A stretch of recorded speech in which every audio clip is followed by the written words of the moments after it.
तुमने पूरा कथा का श्रवण किया। अच्छा, कथा प्रारंभ में मुख्य वक्ता के रूप में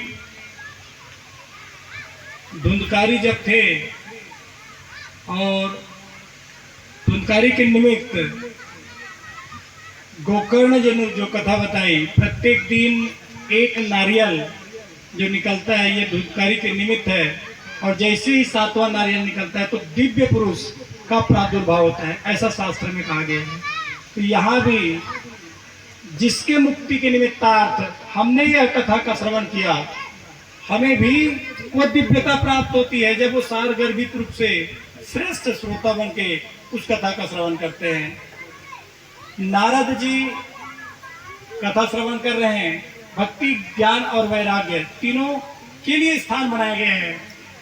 यहीं पर सनत कुमार बंधु, सनत, सनातन, शतनंदन और सनत कुमार, ये चारों बंधु जो है ये कथा का श्रवण करा रहे हैं, और ये मोक्ष होते ही भक्ति, ज्ञान, वैराग्य तीनों को भी मोक्ष की प्राप्ति होती है।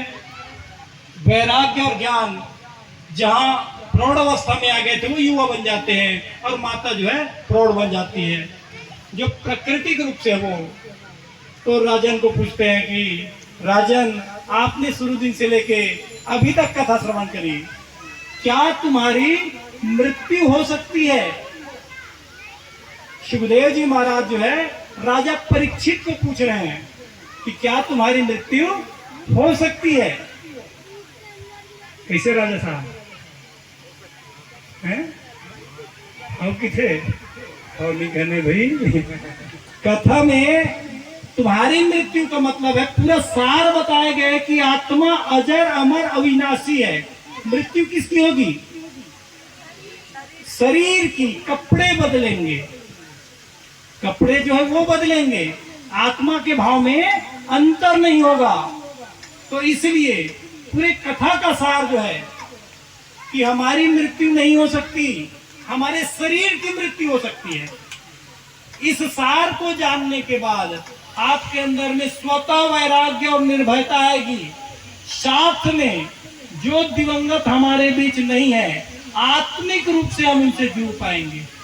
आत्मा स्वरूप में जब हम उनसे बात करते तो आज भी हमें दिखते हैं। मैं प्रत्येक कथा में एक चीज बताता हूँ कि मैं जो है ये जो भागवत लाइन का कार्य मेरे पिताजी के कारण कर रहा हूँ, और उनकी इच्छा थी, और जब जब मुझे कुछ ध्यान नहीं आता, कुछ समझ नहीं आता, उनको याद कर लेता हूँ। उनको याद करने मात्र से वो आ जाते हैं और सारा कार्य हो जाता है।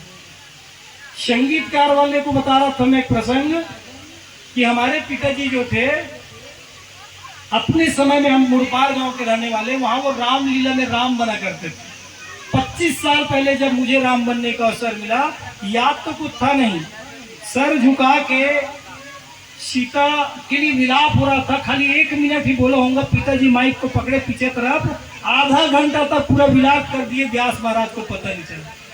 बाप बेटे की आवाज मिल रहा है ना, और भाव है।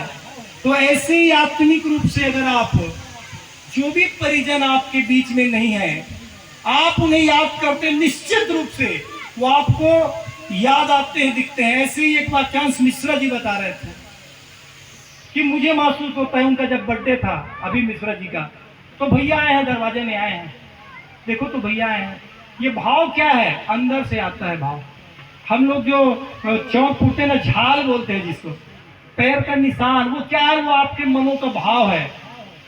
ठीक है, गरुड़ पुराण तो कहता है जो चला गया वो कभी आ ही नहीं सकता, चाहे कुछ भी हो जाए, लेकिन आत्मिक रूप से वो हमेशा आते हैं। एक दृष्टांत आता है रामायण में कि युद्ध विजय प्राप्त करके जब राम भगवान, लक्ष्मण जब वापस आ रहे थे, तो यहीं पर दुखित भाव से दशरथ जी उन्हें दिखते हैं और प्रणाम करने पर आशीर्वाद देते हैं। ये क्या है?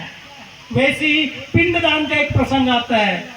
भगवान लोग जो है स्नान करने में मस्त हैं, तो जानकी माता जब पिंडदान करती है तो भगवान आत्मिक रूप से दिखते हैं। तो इसलिए यह प्रश्न वहीं आ गया पूरा, राजा जी आपकी मृत्यु हो सकती कि नहीं? नहीं हो सकती, शरीर की हो सकती। बस इतना ही कहना था कि सुखदेव जी महाराज कहते मेरा कार्य पूर्ण हुआ। ये नरियर देने वाला सिस्टम हम लोगों ने बनाया है भागवत के लिए, ठीक है। ये नारियल देने वाला कली काल में हमने बनाया है।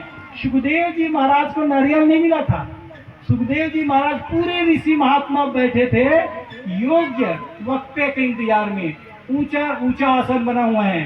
सुखदेव जी महाराज स्वयं आते हैं और आके सीधा बैठ जाते हैं। उनका निमित्त जो था मुख्य श्रोता राजा परीक्षित को जो शरणागति के भाव के साथ वैराग्य के साथ वो सब चीज छोड़ के आके बैठा है नदी के किनारे, उनको कथा सुनाना, उनको जितने भी मन में प्रश्न है वो सारे प्रश्नों का उत्तर देना।